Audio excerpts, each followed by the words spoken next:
bióloga y psicóloga en ese orden, hizo su trabajo de fin de máster sobre la ayahuasca. Os dejo con ella. Muchas gracias. A ti.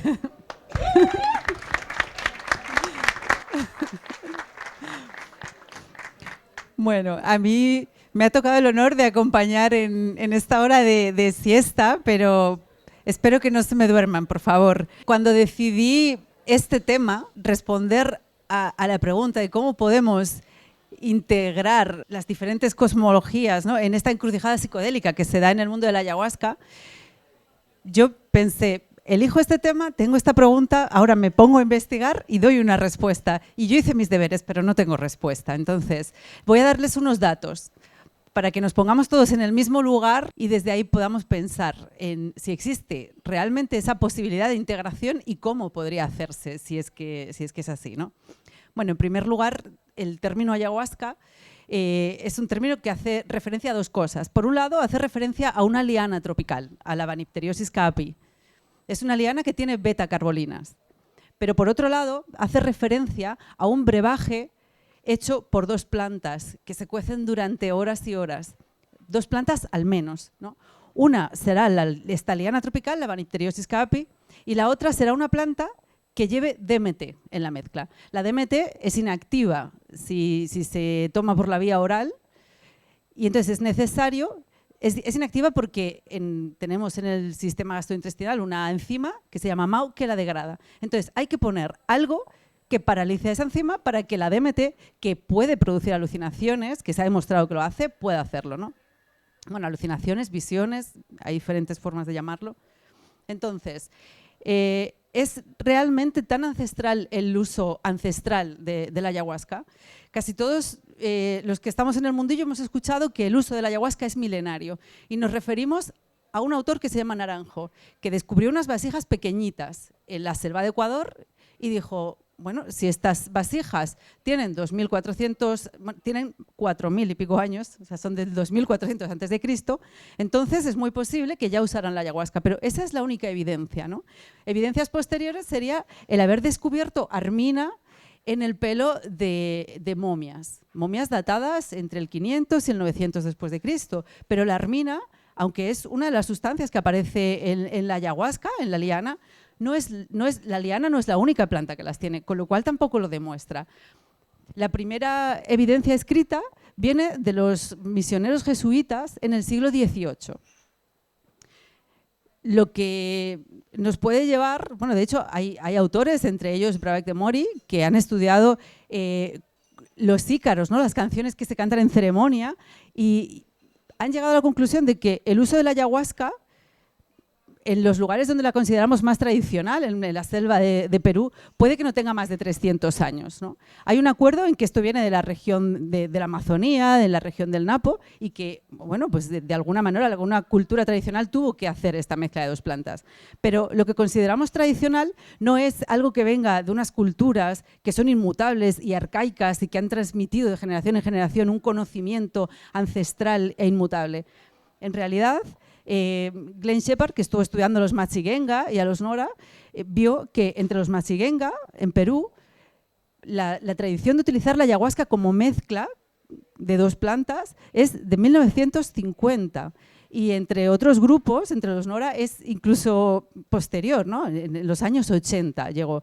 Y hoy en día lo utilizan y parece muy tradicional. Entonces, después he querido hacer esta clasificación de usos contemporáneos de la ayahuasca, incluyendo el uso tradicional, que en realidad, pues bueno, es tradicional, pero también es contemporáneo, ¿no? Y viene del intercambio cultural y de una evolución cultural que no tiene nada que envidiar a la evolución y a las transformaciones de otras culturas, ¿no?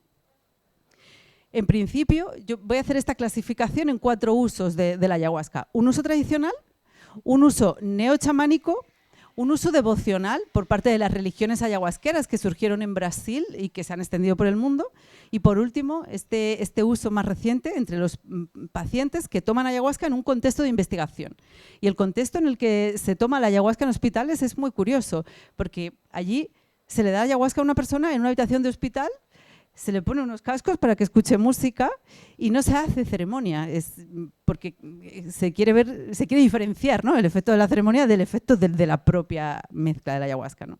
Entonces, nos encontramos en un punto en el que la ayahuasca se ha globalizado, o sea, en el siglo XXI la gente toma ayahuasca en todo el mundo. La tomamos en los países de origen, otros nos vamos a los países, o sea, la tomamos donde vivimos, nos vamos a otros países a tomarla. Y el país que más ceremonias ofrece por internet es Perú, ofrece un 77% de las ceremonias de ayahuasca. Y esto está mercantilizado también. No solo las farmacéuticas comercializan sus productos. El precio medio de un día de retiro de ayahuasca es de 150 euros en Perú. En España también se está tomando, ¿no? No es que yo considere la ayahuasca una droga, pero el informe EDADES, que hace encuestas sobre alcohol y otras drogas en España, dice que un 0,1% de la población española ha probado ayahuasca. Esto en el informe de 2019 con datos de 2018, lo que significa que en aquel momento como 30.000 personas habían tomado ayahuasca en España, que no es poco. ICERS, que es una organización que ha hecho un trabajo estupendo, no solamente de investigación con plantas psicodélicas, sino de buscar formas de reciprocidad por obtener este conocimiento ancestral, ha hecho una estimación en la que calculan que en España como 60.000 personas hacen tomas de ayahuasca al año, que en Brasil se dan más de 2 millones de tomas cada año, que en Estados Unidos se da 1 millón de tomas al año, ¿no? Entonces, se ha hecho todo un trabajo. Este conocimiento ancestral y su globalización ha llevado a un estudio científico en el que se ha visto que realmente tiene un perfil de seguridad que es bastante bueno, ¿no? Entonces, ahora quiero comparar los dos usos casi más opuestos. El uso tradicional, ¿no? En las comunidades se dan dos estilos diferentes de uso. Por un lado, lo que llamamos uso tradicional en muchos lugares es un uso en el que un especialista toma la medicina para entrar en contacto con el mundo del espíritu. Y la persona que acude al rito o ceremonia no toma ayahuasca. La ayahuasca la toma solamente el que lleva la ceremonia para ver cómo puede ayudar al otro. En algunos casos esto ha dado lugar a otro tipo de toma en la que se le da al que llega, especialmente si es un gringo y si está dispuesto a, a pagar un dinero por ello, ¿no? Las cosas son así. El otro uso que existe, la otra forma, es un uso grupal. Y existen grupos indígenas que toman ayahuasca de manera grupal con el objetivo de fortalecer su identidad, de prepararse para la guerra, de obtener mayores habilidades de caza. En este mundo, convertirse en un ayahuasquero es un riesgo. En 2011 saltó a las noticias en Perú un titular que decía que 14 chamanes habían sido asesinados acusados de brujería. En el mundo indígena, la línea que separa la curación de la brujería es muy estrecha, ¿no? Son las mismas técnicas las que aprende el curandero que las que aprende el brujo. Ellos aprenden a utilizar lo que llaman virotes, unos dardos energéticos que provocan enfermedades. Y uno puede aprender a lanzar esos dardos deliberadamente para causarle una enfermedad a alguien, o uno puede aprender a succionar esos dardos o puede aprender a soplar tabaco sobre el paciente para que se libere de esos dardos, ¿no? Cuando uno toma ayahuasca en el contexto tradicional, quiere establecer una relación con una planta maestra. Y esa planta maestra, además, le va a exigir un compromiso que implica hacer una dieta. La dieta consiste en un montón de restricciones, incluida la restricción de no mantener relaciones sexuales, de no tomar azúcar, de no tomar sal.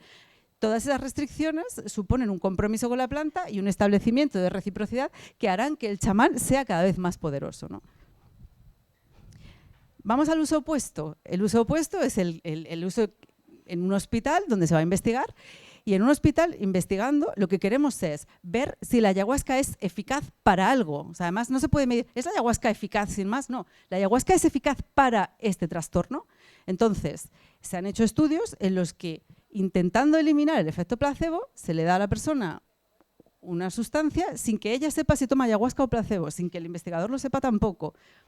Y se ha visto que la ayahuasca en dos ensayos clínicos chiquititos, uno de solo 9 personas y otro con 29, muestra eficacia para tratar la depresión.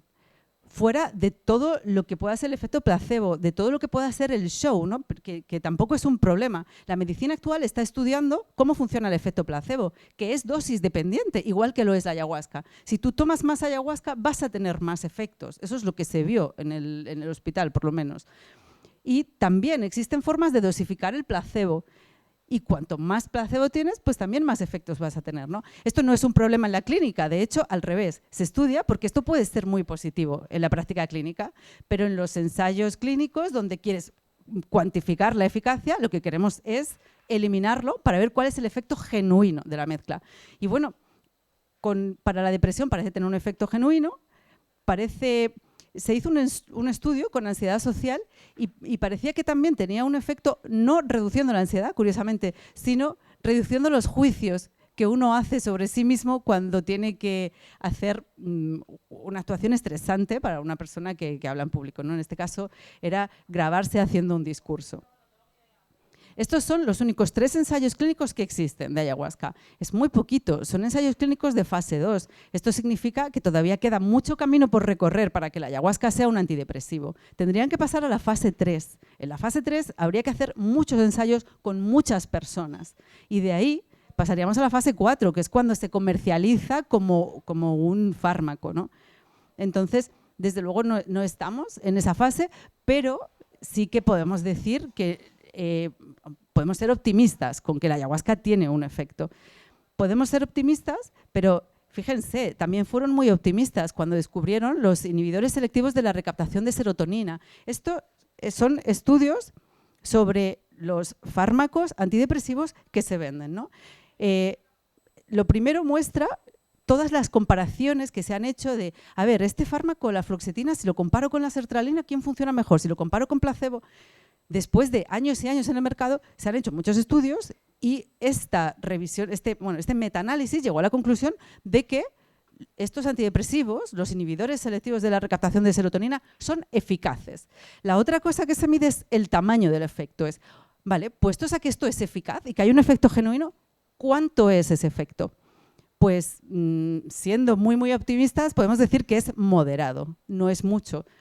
Y de hecho, hay científicos que dicen, mira, de cada 10 personas con depresión que toman uno de estos antidepresivos, una se curaría por el efecto genuino del antidepresivo, 4 por el efecto placebo, porque lo que decía, ir a la clínica también tiene un efecto placebo. Ir a ver a una persona que viste de blanco, que ha colgado en la pared un título que le da cierta autoridad, eso también genera efecto placebo. Entonces, el dato que a mí me parece aquí interesante es que los tamaños del efecto son menores ahora cuando se estudian estos antidepresivos, porque hubo un optimismo inicial y probablemente en el estudio de los psicodélicos nos encontremos ante este optimismo inicial. Cuanto más años pasan y cuanto mayor es el tamaño de la muestra, se ve que quizá pues, el tamaño del efecto no sea tan grande. Esto simplemente es para pensar, no pretendo echar abajo ninguna de nuestras creencias de que funcionan, porque todos los que sabemos lo que es la experiencia sabemos que puede generar efectos, ¿no? Pero creo que tenemos que tener también en mente que podría haber otra posibilidad y abrirnos, ¿no?, a ello. Estos estudios científicos nos han llevado a ver qué dianas moleculares son las que tiene la ayahuasca y son extraordinariamente complejas, lo que también le puede dar una capacidad que yo creo que es única como psicodélico. La DMT es el único psicodélico que no genera tolerancia. Si se toma muchas veces, se sigue sintiendo el mismo efecto, lo que no sucede con otros que van a los receptores de la serotonina 2A. La DMT va a ese receptor, pero también va a otros receptores de la serotonina, también va a los receptores TARS de aminotraza, también va a los receptores sigma-1. A través de la acción en estos receptores modula otros sistemas, como el glutamatérgico. Además, están las beta-carbolinas, como la armalina, la armina, que tienen sus propios efectos también, y la interacción de todos estos efectos es lo que produce los efectos subjetivos que suceden cuando uno está en una ceremonia de ayahuasca, además del set y el setting, por supuesto. Entonces ahora viene mi pregunta, ¿no? ¿Los usos actuales podrían de algún modo integrar estas dos formas de entender los usos de la ayahuasca? O sea, ¿puede existir un diálogo entre dos epistemologías tan diferentes? Y quisiera, bueno, simplemente leer 2 o 3 experiencias en esta encrucijada psicodélica, ¿no? Esta es de un estudio de la France en el que se daba ayahuasca a personas que tenían trastorno de la conducta alimentaria, ¿no? En este caso, fijaos lo que decía una mujer que tenía la imagen corporal muy alterada. Me vi a mí misma como un esqueleto podrido y descompuesto. Y luego me vi como una hermosa mujer con un cuerpo robusto, bella, con el pelo largo, y yo quería ser esa mujer. Quería ser esa mujer plena, amable y con tanto que ofrecer a mi familia y al mundo. Luego noté mis costillas, las sentía tan vacías. Yo estaba como deseando volver y ganar algo de peso. Yo creo que esto representa uno de esos casos en los que solemos decir que una ceremonia de ayahuasca es como 100 horas de terapia, ¿no? En este otro, en el estudio de Débora González sobre duelo complicado, es otro testimonio, ¿no?, de una mujer en esta encrucijada también. Curiosamente, en este estudio, 15 de las 23 personas que participaban tenían encuentros con esa persona a la que habían perdido y por la que estaban sufriendo ese duelo complicado. Y ella decía: tuve la sensación de perder el conocimiento, pero no lo perdí. Una fuerza arrancó de mi pecho, un grito desgarrador cuando sentí aquella caricia en el puño, que me hizo soltar el chal que sujetaba. Hubo un soplo de vida y de muerte, que me llevó a una perfecta conexión de mi ser con el de mi padre. Y como el vuelo de un colibrí, se fue con el suave perfume del tabaco de pipa que mi padre fumaba. Tuve la sensación real de que mi padre había venido a despedirse físicamente de mí en la tierra con aquella última caricia. Otros casos en la encrucijada psicodélica son muy diferentes, ¿no? Este es un caso escrito en el libro de When Plants Dream. Y es el caso de una mujer que fue a la selva, hizo una dieta de ayahuasca, tomó 75 veces ayahuasca y cuando volvió de nuevo a California decía que oía voces, oía gritos, oía cosas que me hablaban en mitad de la noche, tenía muchas experiencias que me parecían paranormales. Esta mujer fue al médico y parecía que lo que le ofrecía el médico no le funcionaba. Se fue a un acupuntor, tampoco. Llamó a su chamán y el chamán le dijo: lo que has hecho es que te has saltado la dieta. Y entonces ella pensó: no me tomé las normas tan en serio como debía. Creyó que, sin darse cuenta, había roto su contrato con el árbol de la yauma y por eso le estaba sucediendo esto, ¿no? Esto pues, puede ejemplificar el efecto nocebo, ¿no?